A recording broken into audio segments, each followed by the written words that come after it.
सभी देशवासियों को मेरी राम राम। पिछले कुछ दिनों से मैंने एक दो ट्वीट किए थे, उसके बाद से काफी लोग मुझे फेसबुक मैसेंजर पर, व्हाट्सएप पे और ट्विटर मैसेंजर के ऊपर गलत गलत मैसेज दे रहे हैं, गालियां दे रहे हैं और कुछ लोग फोन करके भी धमकियां दे रहे हैं। तो उन लोगों को मैं एक बात कहना चाहती हूँ कि कान खोलकर एक बात सुन लो और दिमाग में बैठा लेना कि मैं कोई जारा वसीम नहीं हूँ कि तुम्हारी धमकियों से डर कर घर पे बैठ जाऊंगी। मैं तुम्हारी धमकियों से नहीं डरने वाली, असली बबीता फोगाट हूँ। अपने देश के लिए हमेशा लड़ी हूं और ऐसे ही अपने देश के लिए लड़ती रहूंगी और बोलती रहूंगी। और मैंने जो ट्वीट किया उसमें कुछ भी मैंने गलत नहीं लिखा है। मैं अपने ट्वीट पे अभी भी कायम हूं और आगे भी रहूंगी, क्योंकि मैंने सिर्फ उन लोगों के बारे में लिखा है जिन्होंने कोरोना संक्रमण को फैलाया। आप लोगों से पूछना चाहती हूँ, क्या तबलीग की जमात वाले अभी भी नंबर 1 पे नहीं बने हुए? क्या तबलीग की जमात वालों की संख्या अभी भी नंबर 1 पे नहीं है? क्योंकि अगर तबलीग की जमात वालों ने कोरोना संक्रमण को नहीं फैलाया होता तो अब तक लॉकडाउन भी खुल गया होता और हिंदुस्तान से कोरोना भी हार गया होता। तो जिन लोगों को सच सुनने में प्रॉब्लम है तो वो लोग एक बात और सुन लें कि मैं हमेशा सच बोलती रहूंगी और सच लिखती रहूंगी। अगर आप लोग सच सुनना पसंद नहीं करते तो या तो अपनी आदत सुधार लें, नहीं तो सच सुनने की आदत डाल लें।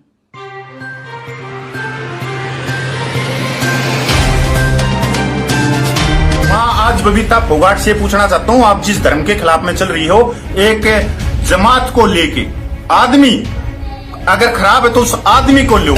आपने पूरी कौम को सूअर बता दिया। हम फौजी आदमी हैं।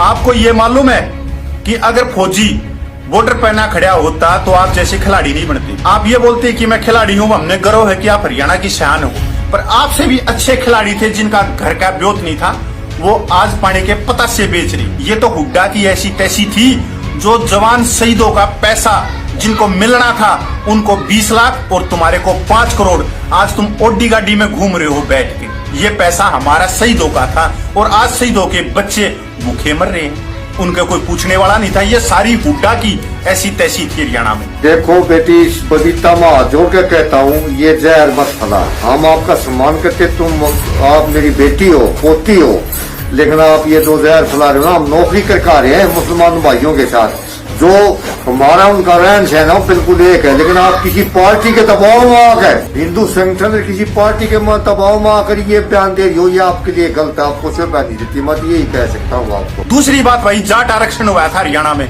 सिर्फ एक ही कौम जाटों की स्टेज पर आई थी, चाहे जसिया लगा लो, चाहे भाई किसी भी जज्जर लगा लो, सिर्फ मुसलमान आए थे समर्थन में। और आज हम जहर घोलने का काम कर रहे हैं। आज तक का इतिहास है, हरियाणा में कभी भी किसी भी कौम के साथ में मुसलमानों की तू और मैं नहीं हुई। वही मुसलमान जो मेवात में है या हमारे कहीं भी है, वो अपने आप को 2 परिवारों के मानते हैं, एक राम का परिवार, एक कृष्ण का परिवार।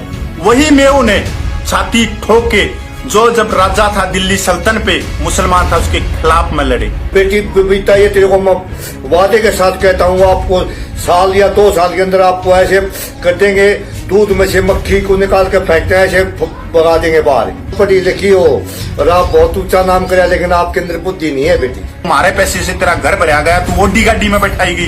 तूने कितने शहीद परिवारों के पास में जाके तूने उन सैनिक विधवा वीर नारियों के पास में उनके आंसू पूछे हैं? जा पूछ। दादरी के पूरे सैनिकों से अपील करता हूँ कि ऐसे जहरीलों को अगर आप राजनीतिक कुर्सियों पे बैठाओगे तो आग लगेगी, आपके बच्चे हिंसक होंगे। बबीता फोगाट को भी बताना चाह रहा हूँ, बेबे, या आग तेरे घर तक भी आएगी, तेरे बच्चों तक भी आएगी, ये चीज मत कर। भाई मैं हरियाणा वासियों से अपील करता हूँ, जिस तरह का जहर फैलाया जा रहा है, उस जहर के बहकाव में तुम भी ना दो और पूरे अपने समाज को, अपने हरियाणा को और पूरे भारत की एकता को बिल्कुल भी जहर घोलने का काम मत करो। भाई मैं भी पूरा सैनिक हूँ, मैं पूरा सैनिक कपिल जज्जर से हूँ और आज हमारे साथ में एक 80 साल के बुजुर्ग हैं। हम सिर्फ ये आए हैं कि जिस तरह का हमने जहर देखा है पूरे हरियाणा में या पूरे इंडिया में, कि कोई भी राजनीतिक पार्टी उसकी अवहेलना नहीं करेगी। मैं कर रहा हूं बबीता फोगाट के उन शब्दों की बात कि वो एक कौम को, एक पंथ को, एक धर्म को निशाना बना रही, और वो निशाना बनवा रही है राजनीतिक पार्टियां, कुछ हिंदू संगठन। भाई मैं उन सारे पूरे हरियाणा देशवासियों से कहना चाहता हूं कि इस बहन के पीछे चल के पूरे समाज में आग लगाने का काम मत करो। दूसरी बात, माँ आज बबीता फोगाट से पूछना चाहता हूँ, आप जिस धर्म के खिलाफ में चल रही हो, एक जमात को लेके आदमी अगर खराब है तो उस आदमी को लो। आपने पूरी कौम को सूअर बता दिया। हम फौजी आदमी हैं, आपको ये मालूम है कि अगर फौजी बॉर्डर पर ना खड़ा होता तो आप जैसे खिलाड़ी नहीं बनते।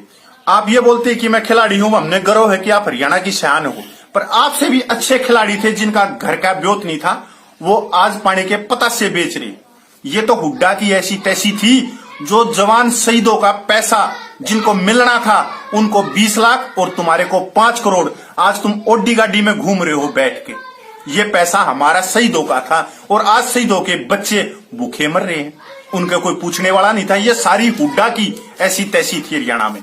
दूसरी बात भाई, जाट आरक्षण हुआ था हरियाणा में, सिर्फ एक ही कौम जाटों की स्टेज पर आई थी, चाहे जसिया लगा लो चाहे भाई किसी भी जज्जर लगा लो, सिर्फ मुसलमान आए थे समर्थन में, और आज हम जहर घोलने का काम कर रहे हैं। आज तक का इतिहास है हरियाणा में कभी भी किसी भी कौम के साथ में मुसलमानों की तू और मैं नहीं हुई। वही मुसलमान जो मेवात में है या हमारे कहीं भी है, वो अपने आप को 2 परिवारों के मानते हैं, एक राम का परिवार, एक कृष्ण का परिवार। वही मेव ने छाती ठोक के, जो जब राजा था दिल्ली सल्तन पे, मुसलमान था, उसके खिलाफ में लड़े। आज हरियाणा के अंदर इस तरह की भेदभाव, अगर आप सर छोटू राम को मानते हो, अगर अपने आप को उनके विचारों पे मानते हो, तो सर छोटू राम बड़े पंजाब जो आज एकती आई भाग पाकिस्तान में है, वो छोटू राम मुसलमानों में सबसे बड़ा एक देवता की तरह पूजा गया है। उनको खिताब मिला रहबरे कौन सा ताऊ, रहबरे आजम छोटू राम, सर छोटू राम, दीनबंधु छोटू राम। वो एक कास्ट का नेता नहीं था, पूरे समाज का था।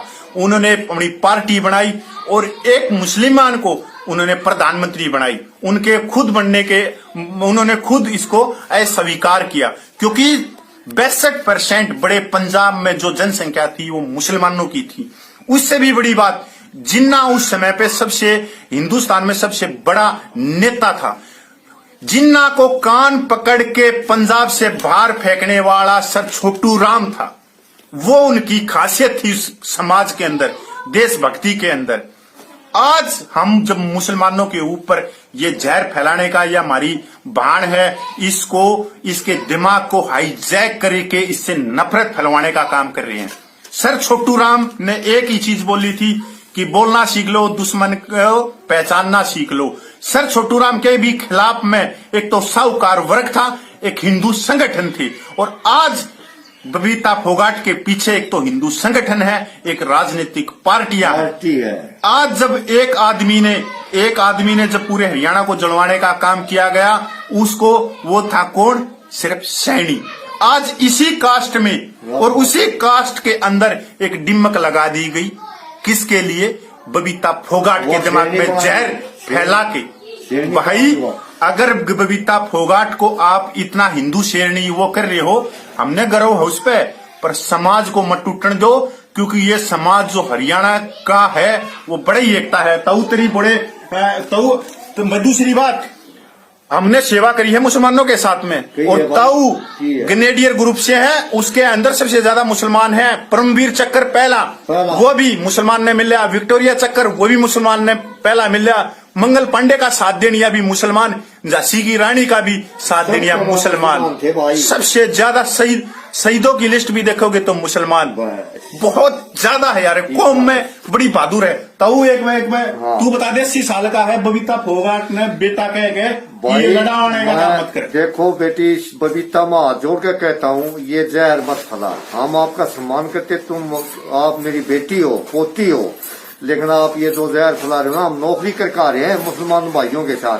जो हमारा उनका रहन सहन है बिल्कुल एक है, लेकिन आप किसी पार्टी के दबाव में आकर, हिंदू संगठन किसी पार्टी के दबाव में आकर ये बयान दे रही हो, ये आपके लिए गलत है। आपको कोई बयान नहीं देती, मत यही कह सकता हूँ आपको बस। प्रधानमंत्री भाई कति बिल्कुल है, क्योंकि जो पैसा तुम्हारे को मिला वो हमारा पैसा था, हमारे भाइयों का पैसा था। हमारे घर तय आदमी गए हैं, शहीद हुए हैं, उनको मिलना था 5 करोड़, जो बैठ का जोडी गाड़ी में घूमे हैं। ये तो हुड्डा की इसी तीसी थी भाई। आइए ईश्वर दो ये भाई फौजी यो पैसा भाई मारा था और ओडी में घूमने लाग रहे था मैं, और हमारे बच्चे भूखे मन लाग रहे, ना शिक्षा के लिए ना कुछ और के लिए। भाई एक मैं बबीता फोगाट ने ये बता दे कि समाज को क्यों करे खोजी है भी भाई। हाँ भाई साहब, पहले सभी को मेरा हाथ जोड़ कर नमस्कार। तो बबीता फोगाट ने हिंदू मुस्लिम में जहर फैलाने का काम किया है, जबकि ये हमारे साथ कंधे से कंधा मिला के चलते हैं, हमारे साथ लड़ाई लड़ते हैं, सबसे ज्यादा कुर्बानी इनकी, पक्के देशभगत हैं। अरे चंद एक आदमियों की वजह से पूरी कौम को बदनाम न किया जाए। जिसने गलती की उसको सजा दो। अरे हमारे हरियाणा में ऐसा काम कभी नहीं हुआ था। सभी एक साथ मिलजुल कर रहते थे। और ये बबीता फोगाट, ये जो पैसा है ये पूरे देश का पैसा इन खिलाड़ियों को दिया जा रहा है, जो हमारे टैक्स फेयर का पैसा है, जबकि ये शहीद परिवारों को मिलना था। ये हमारे पैसे के बल पे जात पात का जहर घोल रहे कुछ हिंदू संगठनों के दबाव में और कुछ राजनीतिक दबाव में। तो ये देश को बिगाड़ने का काम कर रहे हैं। इस वीडियो पर ध्यान न दे और इसका बहिष्कार करें। अपना नाम हो बताइए। मैं फौजी हूँ, ईश्वर सिंह गहलोत मेरा नाम है, और गांव मेरा गोची है, और जज्जर डिस्ट्रिक्ट और सबका संघर्ष कमेटी का मैं मेंबर हूँ। भाई मारा धर्म है, हम फौजी आदमी हैं, क्योंकि मार पे उंगली उठाने के लिए उस आदमी को खुद के अंदर 100 गुण चाहिए, इसलिए मार पे उंगली नहीं उठा सकता। इसलिए हमने बीच में आना पड़ा, क्योंकि एक बार हम इस हरियाणा को देख चुके हैं, भाईचारा जो मारा गया है, जो आग लगती देखी है। क्योंकि हरियाणा एक कौम का नहीं, हरियाणा है इसका धर्म हरियाणा है, इसकी जाति हरियाणा है।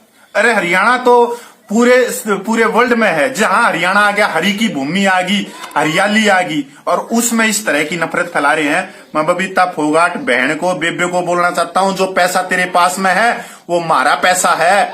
फिर बोलना चाहता हूं कि हुड्डा की सी तिसी हुई, जो हमारे पैसे से तेरा घर भरा गया, तू ओडी गाड़ी में बैठाई गई, तूने कितने शहीद परिवारों के पास में जाके तूने उन सैनिक विधवा वीर नारियों के पास में उनके आंसू पूछे हैं। जा पूछ, तेरे रक्षा मंत्री ने तेरी रैली करी दादरी में, हमने बहिष्कार कराया। तेरे पास में 127 आदमी थे, तेरी रैली में 127 आदमी थे, जहां पर रक्षा मंत्री आता है। सबसे ज्यादा दादरी में सैनिकों की धरती है।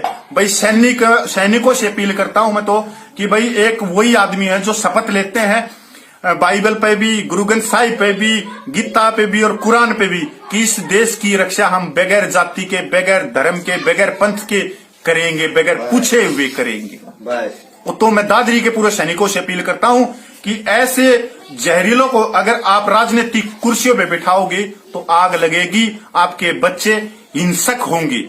बबीता फोगाट को भी बताना चाह रहा हूं, बेबे, या आग तेरे घर तक भी आएगी, तेरे बच्चों तक भी आएगी। ये चीज मत कर कि पूरे समाज को तू किसी की कठपुतली बन के आई है। राजनीतिक पार्टी है ना, या ऐसी है जो कि जिसको मोरा बनाते हैं, पहले उसी की इसी करते हैं, जिस तरह राजकुमार सैनी की करी। और बेटी बबीता, ये तेरे को मैं वादे के साथ कहता हूँ, आपको साल या 2 साल के अंदर आपको ऐसे कर देंगे, दूध में से मक्खी को निकाल के फेंकते हैं, ऐसे भगा देंगे बाहर। ये आप हिसाब लगा लेना बेटी, बस। बिल्कुल बिल्कुल बबीता बेबे, जो तू कर रही है बहुत ही जहरील कर रही है। तू बोल रही कि मैं डरती नहीं, वो नहीं करती, मत डर। किसने बोला डर नहीं मत? समाज के लिए अच्छा काम कर, क्यों डरना? इसका मतलब तू कुछ ना कुछ गलत कर रही है जो तू डर रही है। हम तेरे साथ में, समाज के लिए लड़, समाज का भला कर। जो समाज में बहुत चीजें हैं सुधार के लिए, एक बार सर छोटू राम ने पढ़ ले, सर छोटू राम ने जान ले। अपनी बात खत्म करता हूं, अगर सर छोटू राम ने तू जानेगी तो सब कुछ है। छोटू राम ने बेटी एक ही चीज बोला था कि अपने को ले पहचान और बोलना ले सीख, ऐ मेरे भोड़े जमींदार। तो बेटी मैं आपको ये कहता हूँ, पढ़ी लिखी हो और आप बहुत ऊंचा नाम करे, लेकिन आपके अंदर बुद्धि नहीं है बेटी। अगर आपने हमारे चैनल को सब्सक्राइब नहीं किया है तो सब्सक्राइब कीजिए, लाइक कीजिए, शेयर कीजिए और हाँ बेल आइकन को दबाना ना भूलें, ताकि बाकी अपडेट्स आपको सबसे पहले मिलती रहे। नमस्कार।